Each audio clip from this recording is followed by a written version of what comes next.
Hello everybody, this message is probably long overdue, but I wanted to thank you guys for 30,000 subscribers on the channel. We actually hit it a week or so ago, but I wanted to make sure that I didn't lose it. I want to make sure I was in a position I was like, okay, I'm not going to lose it. You know, because it'd be if I made it I could have made it immediately time, but we were like at 30,000, and I'm like, I'm going to make it, and then we're going to dip back under. But no, we're solidly over 30,000 now. It has been a fun year so far, I gotta say. I've been making a lot of videos. We've been doing a lot of full series, and I was a bit concerned, and I think a lot of people were concerned that maybe that was going to burn me out. But it hasn't, honestly. I've been really enjoying it. I've been enjoying especially this month, too. We've done a lot of fun stuff, a lot of Charlie Brooker stuff, and Have I Got News for You recently. I was able to get that Kitchen Nightmares video unblocked. We still got a lot of fun stuff to go. We still got Red Dwarf this month. We still got Sarah Jane this month, Ashes to Ashes this month. Haven't done Gladiators yet. British Empire comes out tomorrow. There's still that Live Aid documentary. We've still got a lot of fun stuff going on this month. But it's been it's been up and down, but mostly fun years. It's been 5 years on this. And I'm still going, and I hope you still join me with it. And I hope you enjoy this edition of Reading Your Comments.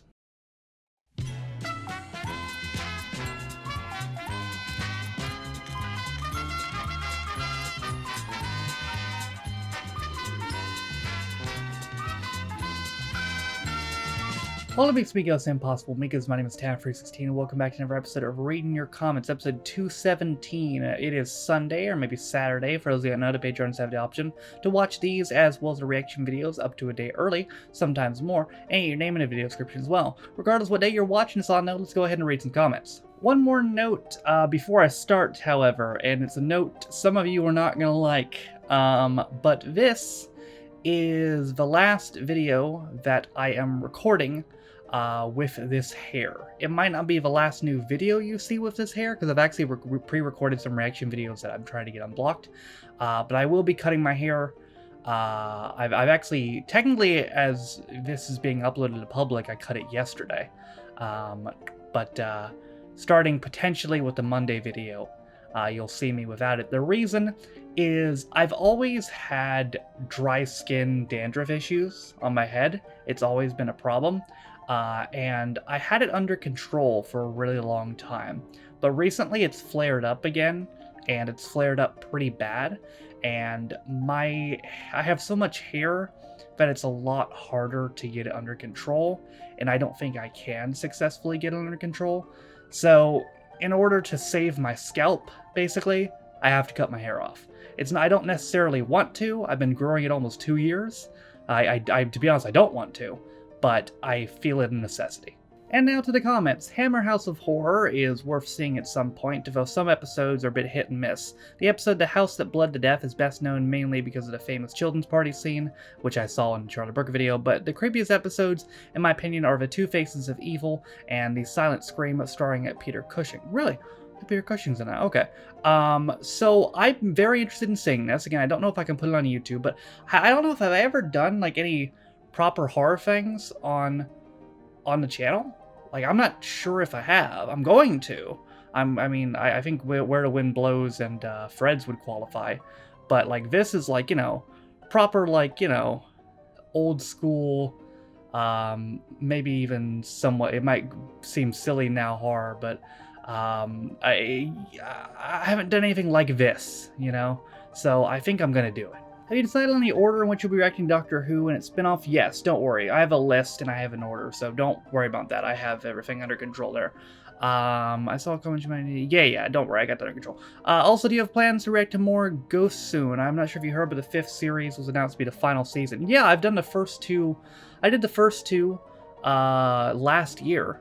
So it's been a while. I think it was November I did series 2. So yeah, maybe something to look at next month. Well, Frankenstein's monster is more like a flesh golem. You could certainly regard Frankenstein himself as a monster. Yeah, that's a good point. I referred to Frankenstein's monster as technically a zombie, but now that I think about it, I think the literal definition of a zombie is a reanimated corpse, and I think Frankenstein's monster was just something that he he, made himself. I don't think it was an actual corpse. Yeah, technically, no, not a zombie. I think mince is a word generally not used outside the UK. No, it's used here. It's used in the phrase, I won't mince words. Meaning, I won't beat around the bush. I won't be indirect. The football club from Can't Pay will take it away with Swindon Town. They spent one season in the Premier League in the mid-90s, but in a lower league club for the last 15 or so years. They were unable to pay their players in 2021, which caused a points deduction, but apparently have reduced their debt from 7.5 million to 1 million. All right, almost completely out of debt. Hell yeah. It's probably gonna get worse again. Is Can't Pay will take it away the first Channel 5 show you've ever reacted to? No, I reacted to a Channel 5 show just a couple weeks ago. It was, Rich Holiday, Poor Holiday. That was a Channel 5 show. Beyond that, I'm not sure. Glad you enjoyed Motherland. Would love to see more reactions. One of the best comedies in recent years. I really enjoyed it, honestly. Like, I was surprised with how much I liked it, but I think that's something we will definitely continue on. I didn't realize Motherland's gonna be an origin story for the Father of the Abyss. Seriously, who names their kid Manish? She named her kid after a fucking Dark Souls 1 boss. Like, pray for that kid's future. Don't get me wrong, it's a badass name, but like, if he ends up being a serial killer, don't be surprised. Armando Anucci is the guy who produced, co-wrote, and co-created Day to Day. He didn't have anything to do with Brass Ivo. But he's also the driving force behind all of the Alan Partridge shows you've been watching of late, and he's probably best known for The Thick of It and the US remake Veep. Yeah, I knew about Veep, but yeah, I mentioned that in the video. But man, I did not know he did A Day to Day. Well, my compliments to him, because he's given me some good content to watch. Can't wait for the Man Down reaction. Yeah, that's coming. Probably in May as well. Good timing on this Have I Got News for You episode with the Fox News settlement. As a Brit, I get so confused by the Republicans. They're so passionate about the Constitution, yet they tread all over it. Yeah, I mean, they want you to do what they say, but they don't want them to do what they say. It's basically they make the laws for everyone else to follow, while they just break them, because that's the current state of politics. Just give you a heads up, most if not all of the episodes since 2003 have a 45-minute approximate extended edition called Have I Got a Bit More News for You, which airs a few days after a regular episode. Yeah, at the time I had recorded the Charlie Brooker episode, I don't think that had been out yet. Also, The Cleaner, starring Greg Davies, is really good. Hope you get around to checking that out. The show features different supporting characters alongside Greg Davies every episode, which keeps it feeling fresh. It's actually a UK adaptation of a German show. Really?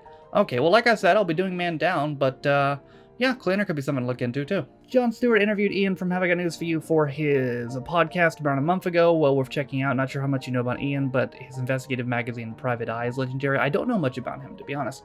I do know much about Jon Stewart, who has been one of the best political figures in the United States in the 21st century. He used to host first, you don't know about Jon Stewart. He used to host a Daily Show, which was a satirical news program that was incredible.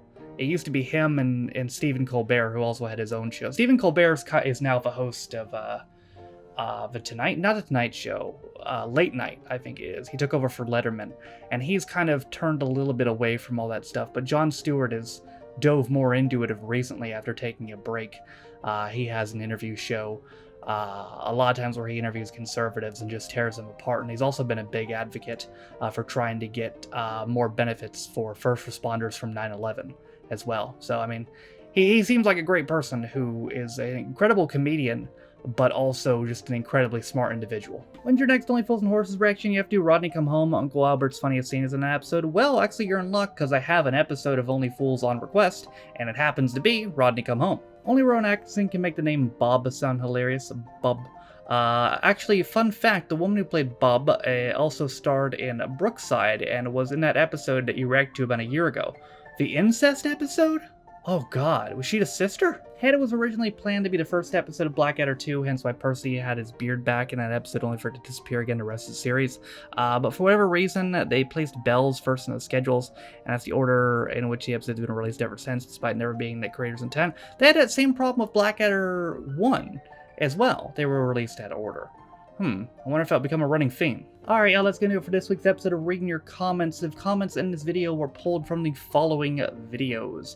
Reading Your Comments 216, which came out last week. Alan Partridge 4, Can't Pay Will Take It Away. Motherland, Have I Got News for You 6 and 7. And Blackadder 2, the complete series. I did not pull comments from Kitchen Nightmares 2, as that was a re-upload. But if you want a chance to get your comment read in next week's episode of Reading Comments, the videos to comment on are as follows. This video, the reaction video that came out yesterday, which was, what was it, British Empire, 14 and 15. I think I mentioned, and during the 30,000 subscribers segment, that British Empire is coming out tomorrow. It didn't. It came out yesterday, as you probably know at this point. But that video, this video, the video that comes out tomorrow, as well as the ones that come out Tuesday, Wednesday, Thursday, Friday. Those are the videos to comment on if you want a chance to get your comment read next week's episode of Reading Your Comments. But that is it for me today. Thank you guys for watching. If you liked the video, be sure to leave a like. If you didn't like it, don't. If you want to follow any of my social media links, my Twitch, where I stream every single day, my second channel, First New Views, my Twitter. If you want to follow me on my Patreon, if you want to support me on my daily motion, all things are in the video description down below, as well as the Twitch Files channel and the community Reddit. I thank you to all my patrons for supporting me and my channels. I appreciate you guys. Again, if you didn't know, you can be a patron on me for as low as $1, £1, and you get access to direction videos as well as reading comes up to day early, sometimes more. With all that being said, though, my name is Tan. It's been episode 217 of Reading Your Comments. I'll see you guys next time. Bye.